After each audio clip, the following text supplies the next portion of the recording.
Hey there, welcome back to the channel. If this is your very first video of mine, I want to say thank you for coming to watch me review an airsoft field that would hopefully be your very first airsoft field in the Savannah, Georgia area. So, today I want to be talking about my favorite airsoft field, actually my very first airsoft field, which is Hoppers Paintball and Airsoft, located in Savannah, Georgia. So I'll talk about the pricing, the community, and the maps. If I find anything else I want to talk about, I'll bring it up, different things. So let's start with pricing. Pricing is $20 or $25 if you have card.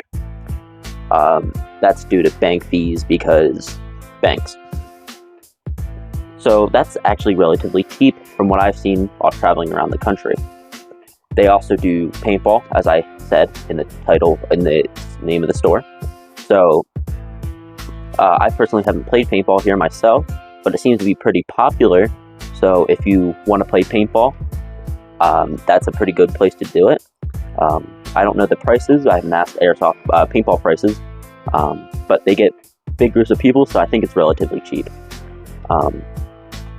We also have a very good airsoft community out here, but back to the office. They also do sell some things. They sell bags of BBs if you need to buy bags of BBs for any purpose. They also sell airsoft rifles and paintball rifles if needed. They also sell some different things like cameras I've seen at times. They also do sell, they do free air tank refilling, which is pretty convenient. I don't know how fast air tanks run out when it comes to paintball or airsoft, but free tank refilling, that's pretty good.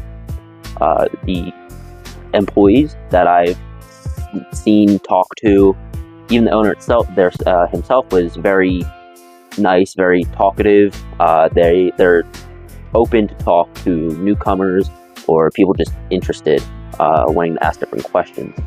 So that's a plus. So I'll probably give it a 9 out of 10 stars, which is a pretty good start. Next, I'll move on to the community.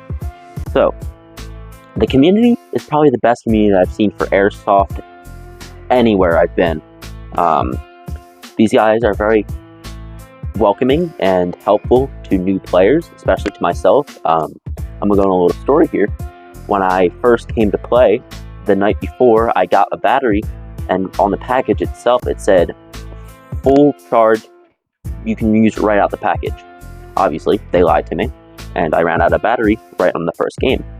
So I ran around the map for a while trying to find somebody's pistol to use, and I actually found a good friend of mine now named Wyatt. He had an extra battery that worked with my rifle, so he said, alright, here, just take this, give me that old one, and we'll trade. So he's been a really good friend. Even after the match, he invited me to come sit with him and his brother at a table because I was there by myself and had nobody to talk to.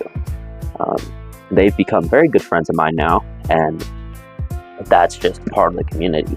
There's also these guys over at Port City Airsoft that film over there, do different videos. They're actually doing an event today.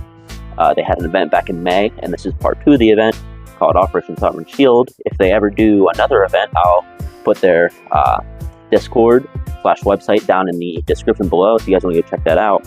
But these guys are really cool. They'll come talk to you. They'll accept you guys coming to talk to them.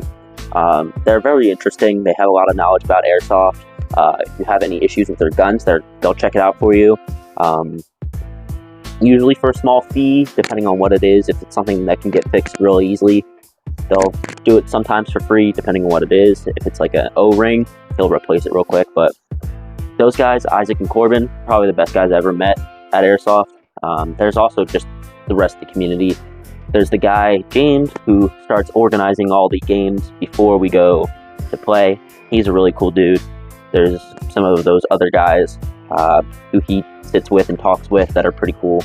And there's actually another dude. He goes by call sign Jeribert, I'm pretty sure. I don't know his actual name, but he after my friends left the first day, he was like, hey, why don't you come talk to me? So I came over to his table, we talked, we had some final games as people started leaving, which was really cool and it was really fun. So for the community, I'll probably give it a 10 out of 10, best community I've ever seen. Now let's move on to the maps. So we'll start with Nuketown. So if you've played Call of Duty Black Ops 2, it is pretty much just a copy of that. I think it's one of the most popular fields. It's usually what draws people in. So it has the 2 houses, the 2 vehicles. There's actually a tractor trailer that you go into the back to, which is really cool. That's usually where we start off our day, get it off nice and easy, warming up. So it's a smaller map, but it's a fun map. There's some things about it that really need fixing up, like there's huge puddles of water in the back part. The back part usually stays flooded for a couple of days after it rains. I know I've myself tried going in there and fixing it for a project I had to do, but it was just too difficult. They actually physically need something to go in there. So for that map itself, I'll probably give it an 8 out of 10 since it's a good starter map, but there's some issues to it. Now let's move on to the next one, Castle. So it used to be called Hydra. It might be called Hydra now, or it's still called Castle. But basically what it is, it's a huge plyboard construction of a castle. And then you have the outer barrier, which is still considered inside the castle. And then you have the outside where the enemy team spawns in. Usually we play medic on that game mode. So if somebody goes down, you heal them real quick. So that map, it's pretty big. You can have multiple different things going at different times. So that one, I'll probably give it a 9 out of 10. That's pretty fun. Then you have Red versus Blue. It's a small map, but it's meant for really quick games. So it's either meant for free-for-all or team deathmatch real quick, where you only have 1 life. So those matches usually go by pretty quick, depending on who you have playing. My only grievance is there's no barrier like the rest of them. So if you have paintballers playing on Castle, and then you have airsofters playing on Red versus Blue, sometimes you'll get hit with paintballs, which isn't a big deal. Your gear will wash it out real quick, but it does hurt. It does hurt a little more than airsoft, but usually it's just a quick sting and then it's over with. So with that, I'll give it a 7 out of 10. And then moving on to Fortnite, and then starting going back into the woods. Fortnite, you have a square structure. It's a pretty big square structure, and then you have a bunch of trees, which you start. So you have enemy team start off at a abandoned boat, and then you have the other team start inside of Fortnite. Usually, that game mode is also either team deathmatch or capture the hill, which can be fun. That's what we usually play on that game mode, that map, sorry. Which can be fun.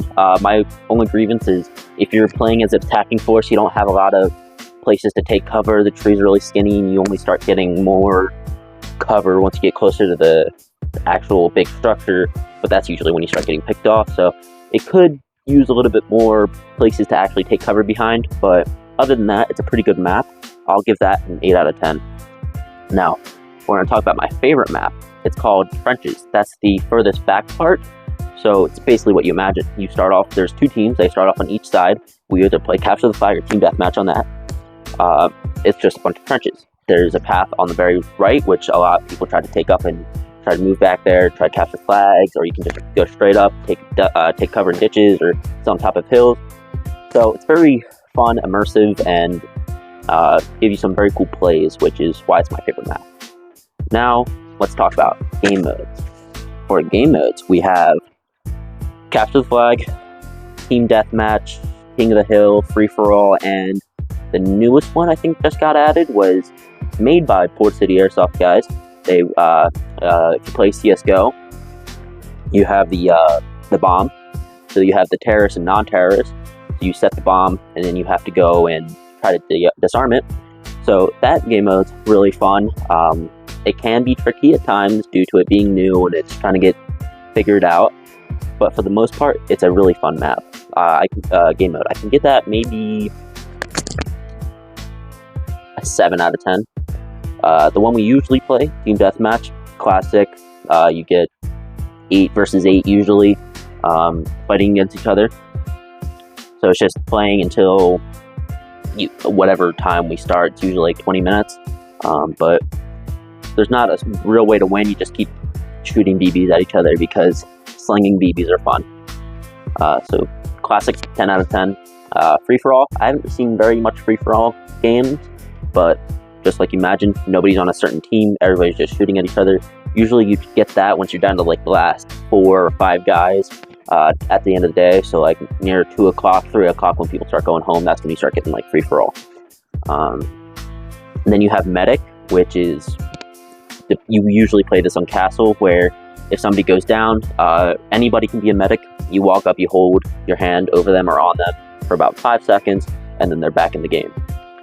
It's over, again, when the time is over. There's really no clear way to win that one. So another classic, I give it an 8 out of 10. The only ones you can really win are the CSGO and Capture the Flag, which I'm going to talk about next. Capture the Flag, again, sounds what it sounds like, which we usually play on either red versus blue or trenches. So a team has to get their flag up and keep it up until the end of the match. Whoever has their flag up at the end of the match wins. So it's another classic, 9 out of 10. I think that's really much I have to talk about. So thank you for watching this video. It'd be big help if you could like, subscribe, and share the video with your friends to help me get a bigger subscribe count and a bigger and more push onto the algorithm. Have a good day, and I'll see you in the next video.